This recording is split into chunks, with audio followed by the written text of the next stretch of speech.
ವಿಜಯಪುರ ಜಿಲ್ಲೆಯ ಬಸವನ ಬಾಗೇವಾಡಿಯಲ್ಲಿ ಮಾಜಿ ಸಚಿವರು ಹಾಗೂ ಶಾಸಕರಾದ ಶಿವಾನಂದ ಪಾಟೀಲ್ ರವರು ನೂತನ ಪದವಿ ಪೂರ್ವ ಶಾಲಾ ಕಟ್ಟಡವನ್ನು ಉದ್ಘಾಟನೆ ಹಾಗೂ ತಾಲೂಕು ಪಂಚಾಯಿತಿಯ ನೂತನ ಕಟ್ಟಡ ನಿರ್ಮಾಣಕ್ಕೆ ಭೂಮಿ ಪೂಜೆ ನೆರವೇರಿಸಿದರು. ಈ ಸಂದರ್ಭದಲ್ಲಿ ತಾಲೂಕು ಪಂಚಾಯಿತಿ ಅಧಿಕಾರಿ ವೆಂಕಟೇಶ್ ವಂದಾಲ್, ಜಿಲ್ಲಾ ಪಂಚಾಯತ್ ಅಧಿಕಾರಿ ವಿಲಾಸ್ ರಾಠೋಡ್, ಪಿಡಬ್ಲ್ಯೂಡಿ ಅಧಿಕಾರಿ ಸಿದ್ರಾಮ್ ದೊಡ್ಮನಿ ಸೇರಿದಂತೆ ಸಿಬ್ಬಂದಿ ವರ್ಗದವರು, ಪಟ್ಟಣದ ಹಿರಿಯ ಮುಖಂಡರು ಉಪಸ್ಥಿತರಿದ್ದರು. Bureau report Ravi Kolkar. ಎಲ್ಲರೂ ಚಪ್ಪಾಳೆಯ ಮೂಲಕ ಅವರನ್ನು ಸ್ವಾಗತಿಸಿಕೊಳ್ಳಬೇಕು. ಹಾಗೆ ಈ ವೇದಿಕೆಯ ಮೇಲೆ ಆಸೀನರಾದಂತಹ ಎಲ್ಲ ಈ ಒಂದು ಅತಿಥಿಗಳನ್ನ ಮತ್ತು ಈ ಗಣ್ಯಮಾನ್ಯ ವ್ಯಕ್ತಿಗಳನ್ನು ಸಹ ತಮ್ಮ ಎಲ್ಲರ ಚಪ್ಪಾಳೆಯ ಮೂಲಕ ಸ್ವಾಗತಿಸಿಕೊಳ್ಳಬೇಕಂತ ಕೇಳಿಕೊಳ್ಳುತ್ತೇನೆ. ಅದೇ ರೀತಿಯಾಗಿ ನಮ್ಮ ಕಾಲೇಜಿನ SBC ಕಮಿಟಿಯವರಿಗೂ ಸಹ ತಾವೆಲ್ಲರೂ ಚಪ್ಪಾಳೆ. गुणशरीराय गुणमण्डिताय गुणेशानाय धीमहि गुणातीताय गुणाधीशाय गुणप्रविष्टाय धीमहि एकदन्ताय वक्रतुण्डाय गौरीतनयाय धीमहि गजेशानाय बालचन्द्राय श्रीगणेशाय धीमहि. ನಂತರದಲ್ಲಿ ನೆನೆದು ಗೌರವಾನ್ವಿತ ಶಾಲಾ ಸುಧಾರಣಾ ಸಮಿತಿಯ ಅಧ್ಯಕ್ಷರುಗಳೇ, ಬ್ಲಾಕ್ ಕಾಂಗ್ರೆಸ್ ಅಧ್ಯಕ್ಷ ಆದಿಯಾಗಿ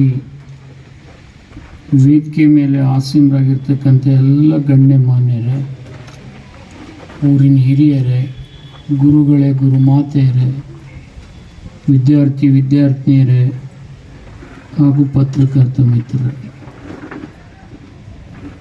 ಬಹಳ ಸಂತೋಷದಿಂದ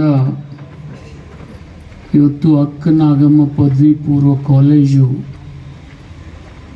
ನಾನು ಉದ್ಘಾಟನೆ ಮಾಡಿದ್ದೀನಿ ಅಂತೇಳಿ ಭಾಳ ಸಂತೋಷದಿಂದ ನಿಮ್ಗೆ ಹೇಳಲಿಕ್ಕೆ ಇಚ್ಛೆ ಪಡ್ತೇನೆ. ಯಾಕಂದರೆ ಹಳೆ ಕಾಲದಲ್ಲಿ ಜಾಮದಾರ್ ಅವರು ಮಾಡಿರ್ತಕ್ಕಂಥ ಶಾಲೆ ಸ್ಥಿತಿಲಾವಸ್ಥೆಯಲ್ಲಿತ್ತು ಮತ್ತು ಅತಿ ಹೆಚ್ಚಿನ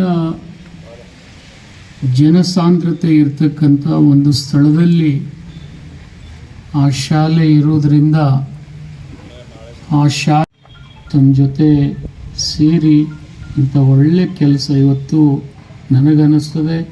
ಇವತ್ತು ಒಂದು 4 ಕೋಟಿ ಕಟ್ಟಡ ಉದ್ಘಾಟನೆ ಮಾಡಿದರೆ ನಾಳೆ ಮತ್ತೆ 4 ಕೋಟಿ ಕಟ್ಟಡ ಪ್ರಾರಂಭ ಮಾಡ್ತಕ್ಕಂಥ ಅಡಿಗಲ್ ಕೂಡ ಇವತ್ತು ತಾಲೂಕಾ ಪಂಚಾಯಿತಿದು ನಾನು ಹಾಕಿ ಬಂದಿದ್ದೀನಿ. ಇವತ್ತು 2 ಕೋಟಿ ಅನುದಾನ ಅದಕ್ಕೆ ಕೊಟ್ಟು ಈಗಾಗಲೇ ಕೆಲಸಕ್ಕೆ ಚಾಲನೆಯನ್ನು ಕೊಟ್ಟಿದ್ದೀವಿ. ಯಾಕಂದರೆ ಹಳೇ ತಾಲೂಕ್ ಪಂಚಾಯಿತಿ TDB ಇದ್ದಾಗಿನಿದ್ದಂಥ ಕಟ್ಟಡ ಇವತ್ತು ಸ್ಥಿತಿಲಾವಸ್ಥೆಯಲ್ಲಿತ್ತು, ಅದನ್ನು ಕೆಡವಿ ಅಲ್ಲಿ ಕೂಡ ಇವತ್ತು 4 ಕೋಟಿ ಕಟ್ಟಡ ಕಟ್ಟಬೇಕಂತಕ್ಕಂಥ ಒಂದು ದೂರದೃಷ್ಟಿ ಇಟ್ಕೊಂಡಿದ್ದೀವಿ. 2 ಕೋಟಿ ಅನುದಾನ ಈಗಾಗಲೇ ಒದಗಿಸಿದ್ದೀವಿ. ಇನ್ನೂ 2 ಕೋಟಿ ಒದಗಿಸ್ತಕ್ಕಂಥ ಕೆಲಸ ಮಾಡಿ ಇವತ್ತು ನನಗನ್ನಿಸ್ತದೆ ಕಳೆದ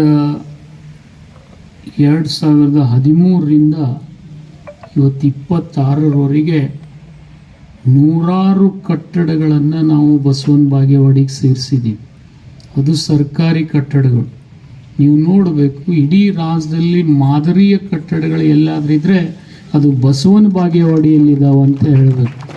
ಅದನ್ನು ಮೆಗಾ ಮಾರ್ಕೆಟ್ ಇರ್ಬೋದು, ಬಸವ ಭವನ ಇರ್ಬೋದು, ಬೇರೆ ಬೇರೆ ಯಾವುದೇ ಕಟ್ಟಡ ನೀವು ನೋಡ್ರಿ, ಇವತ್ತು ಶಾದಿ ಮಾಲ್ಗಳಿರ್ಬೋದು, ಎಲ್ಲದಕ್ಕೂ ಇಡೀ ರಾಜ್ಯಕ್ಕೆ ಮಾದರಿ ಆಗ್ತಕ್ಕಂಥ ಕಟ್ಟಡಗಳನ್ನು ನಾವು ಕಟ್ಟಿದ್ದೀವಿ. ಇದರಿಂದ ನಮ್ಮ ಬಸವನ ಬಾಗೇವಾಡಿ ಹೆಸರು ವಿಶ್ವವಿಖ್ಯಾತದ ಹೆಸರಿಗೆ ಸೇರ್ತದೆ ಅಂದರೆ ತಪ್ಪಾಗಲಿಕ್ಕಿಲ್ಲ ಅಂತೇಳಿ ನಾನು ಭಾವಿಸ್ತಾ ಇದ್ದೀನಿ. ನಿಮಗೆ ಇಷ್ಟೆಲ್ಲ ಹೇಳೋದ್ರ ಜೊತೆಗೆ ನಾಳೆ ಬರ್ತಕ್ಕಂಥ ಸ್ವಾತಂತ್ರ್ಯೋತ್ಸವದ ದಿನಾಚರಣೆ ಹಿನ್ನೆಲೆಯಲ್ಲಿ ನಾವು ಇನ್ನೂ ಹೆಚ್ಚಿನ ಹುಮ್ಮಸ್ಸಿನಿಂದ ಕೆಲಸ ಮಾಡಿ ಈ ದೇಶದ ಅಳಲು ಸೇವೆ ಮಾಡೋಣ ಅಂಥೇಳಿ ಹಾರೈಸಿ ನನ್ನ 4 ಮಾತುಗಳನ್ನು ಮುಗಿಸ್ತಾ ಇದ್ದೀನಿ. ಜೈ ಹಿಂದ್, ಜೈ ಕರ್ನಾಟಕ. ಮತ್ತು ಅತ್ಯಂತ ಹಳೆಯ ಇದೊಂದು ಕಾಲೇಜ್. ಈ ಕಾಲೇಜಿಗೆ ಒಂದು ಒಳ್ಳೆಯ ಇತಿಹಾಸವನ್ನು ಹೊಂದಿರತಕ್ಕಂಥ ಕಾಲೇಜು. ಈ ನಾಡಿಗೆ, ಈ ರಾಷ್ಟ್ರಕ್ಕೆ ಅನೇಕ ಕೊಡುಗೆಗಳನ್ನು ನೀಡಿರ್ತಕ್ಕಂಥ, ಅನೇಕ ಉತ್ತಮ ವಿದ್ಯಾರ್ಥಿಗಳನ್ನು ನೀಡಿರ್ತಕ್ಕಂಥ, ಅಣ್ಣ ಬಸವಣ್ಣನ ಹೆಸರಿನಲ್ಲಿ ನೀಡಿರ್ತಕ್ಕಂಥ ವಿದ್ಯಾಸಂಸ್ಥೆ ಇವತ್ತು 1946ರಲ್ಲೇ ಪ್ರಾರಂಭವಾಗಿರ್ತಕ್ಕಂಥ